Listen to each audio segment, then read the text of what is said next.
ایک بہت ہی اچھا کیس کا ورڈکٹ آیا جس کے نے ایک نیا پریسیڈنٹ بھی سیٹ کیا. کیس کیا تھا؟ حق مہر کا، اور یہ تھا لاہور ہائی کورٹ میں سیٹ ہوا.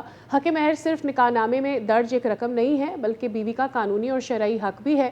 اور لاہور ہائی کورٹ نے جس فیصلے کی میں بات کر رہی ہوں اس کو واضح طور پر آپ کے ساتھ شیئر کرتے ہیں کہ نکاح کے وقت یا بعد میں بھی کیا جا سکتا ہے، اور اگر اس حوالے سے الگ معاہدہ موجود ہو تو بھی یہ قابل عمل ہو جائے گا. اور عدالت نے یہ قرار دیا کہ شوہر کی جانب سے کیا گیا جو وعدہ ہے وہ محض کوئی رسمی وعدہ نہیں ہے، اس کی ایک لیگل امپورٹنس ہے جس کو پورا کرنا اس شوہر کا فرض ہے. یہ فیصلہ نہ صرف خاندانی قوانین کی وضاحت کرتا ہے بلکہ خواتین کے حقوق کے تحفظ کے حوالے سے بھی اہم پیش رفت قرار دیا جا رہا ہے. تو اب اس فیصلے کے مزید کیا ریپرکشنز ہیں اور کس طریقے سے یہ بہتر طریقے سے استعمال کیا جا سکتا ہے؟ بیرسٹر رضا طاہر ماہر قانون ہمارے ساتھ موجود ہیں. السلام علیکم Raza, good morning, thank you so much. Good morning. تھوڑا سا ہمیں یہ سمجھائیے یہ کیا کیس تھا اور کیا فیصلہ آیا اس کا پلیز؟ یہ بیسکلی ایک کیس ہے جس میں نکاح نامے کے بعد نکاح نامے کے علاوہ ایک سیپریٹ لیگل اسٹیمپ ڈاکیومنٹ بنائی گئی تھی جس میں لکھا گیا تھا کہ 300,000 روپیز اور ایک 5 مرلے کا گھر بنا ہوا کنسٹرکٹیڈ ملے گا ان کی اس وقت وائف کو، جن کا نام انور بی بی ہے کیس کے مطابق.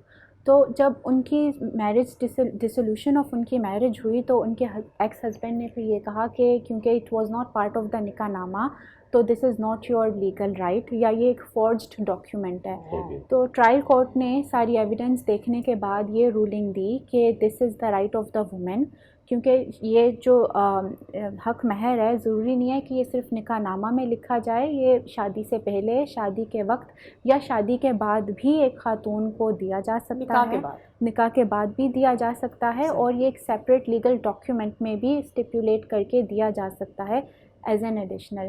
اس کے علاوہ جو سب سے اچھی بات مجھے اس ججمنٹ لگی وہ یہ تھی کہ ایک آرگیومنٹ یہ بھی دوسری سائڈ کے وکیل سے آئی کہ اگر ان کا یہ حق مہر تھا، جینون تھا، تو انہوں نے شادی جب کنٹینیوسلی چل رہی تھی اس وقت کیوں نہیں کورٹ سے آ کے مانگا یا مجھ سے مانگا. تو اس پہ ایک بہت اچھی ججمنٹ میں لکھا گیا کہ اکثر سوسائٹل پریشرز کی وجہ سے عورتیں شادی کو چلانا چاہتی ہیں، اس وقت اپنے رائٹس کے بارے میں زیادہ کانفیڈنٹلی آرگیو نہیں کر پاتی. لیکن اس کا مطلب یہ نہیں ہے کہ کیونکہ آپ نے اپنا حق مہر کا رائٹ شادی کے وقت یا کنٹینیوس شادی کے وقت نہیں مانگا، اس کا مطلب یہ نہیں ہے کہ آپ اس کو انٹائٹلڈ نہیں ہیں یا وہ آپ کا لیگل رائٹ نہیں ہے. رائٹ. سو ناؤ یہ کیا پریسیڈنٹ سیٹ کرتا ہے؟ فار ایگزامپل کسی خاتون کی شادی ہوتی ہے، اس وقت نہیں طے ہوتا اس کا کوئی حق مہر، اس کے بعد اس کو نالج نہیں ہے وٹ ایور ہیپنڈ، کس ٹائم تک اس کے پاس مارجن ہے کہ اس کا حق مہر طے ہو جائے تاکہ in case she needs it تو وہ اس کو لے سکے؟ کیونکہ ججمنٹ میں یہ لکھا ہے کہ ایون آفٹر دا میرج تو it gives a very good time frame. It does not specify it to any certain point of time. But one of the things جو سب سے بڑا سوسائٹی میں ڈلیما ہے وہ یہ ہے کہ جب نکاح نامہ سائن ہو رہا ہوتا ہے تو کوئی اویئرنیس خاتون کو یا پوری فیملی کو آئی وڈ سے نہیں دی جاتی، کیونکہ جو ہمارا کانسٹیٹیوشن کا آرٹیکل 35 ہے وہ یہ کہتے ہیں کہ we have to protect the mother, the child and the family. تو we have to as a society protect the family.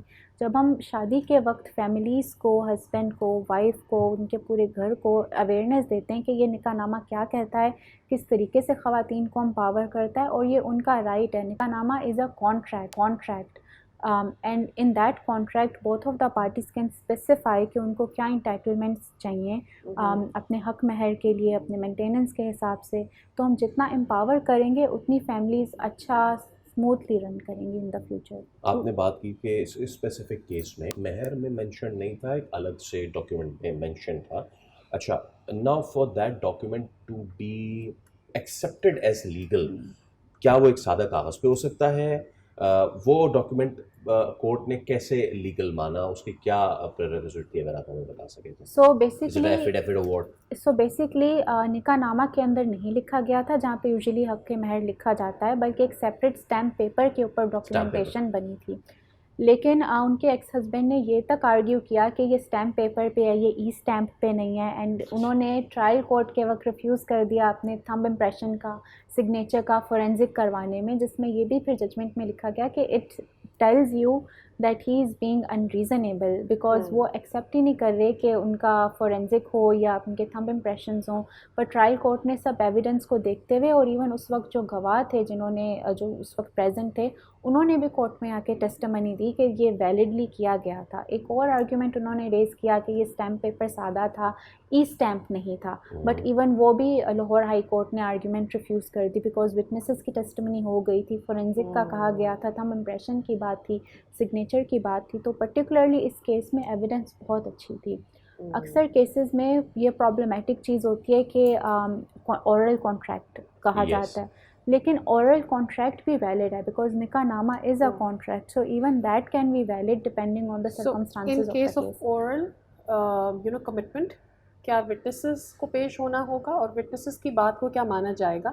اگر وہ اس وقت پریزنٹ تھے تو ضرور. تو ایک ہوتی ہے ہیئر سے ایویڈنس کے بعد میں کسی کو سنتے ہوئے پتہ چلا کہ یہ اس طرح سے ہوا تھا, بٹ اورل کانٹریکٹ کا بھی ایک الگ سے لیگل ریکوائرمنٹس ہوتی ہیں. فار ایگزامپل جو سول کیس ہیں, کرمنل کیسز میں تو ایک different proof beyond reasonable doubt ہوتا ہے, لیکن سول کیسز پہ بیلنس آف پروبیبلٹیز ہوتا ہے. It is like your word against my word.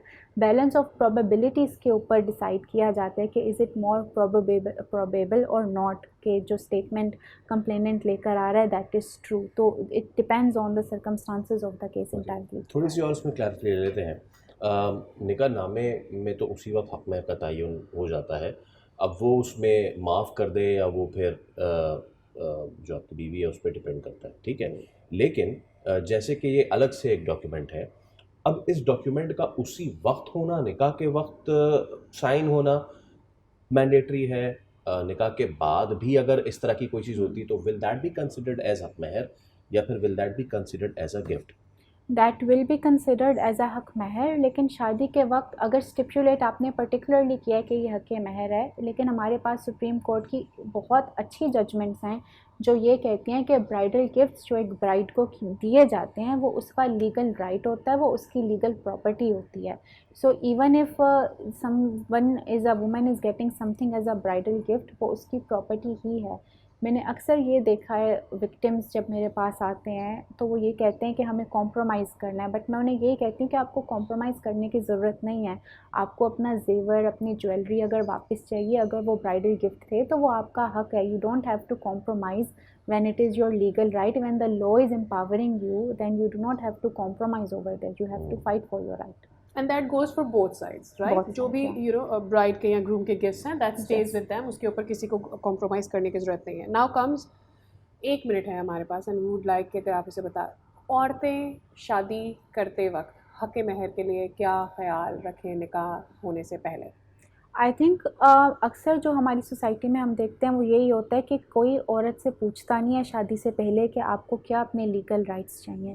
تو یہ ایک اوپن کنورزیشن ہونی چاہیے ایک برائڈ کی with her to be husband, with her family, that these are my requirements, this is what I want. Usually کیا ہوتا ہے کہ نکاح نامہ پڑھتی بھی نہیں ہے ایک خاتون, اس کو بالکل اویئرنیس نہیں ہوتی کہ نکاح نامہ مجھے کیا رائٹس دیتا ہے, اور بس اس کے سائن لے لیتے ہیں یا تھم امپریشن لے لیتے ہیں.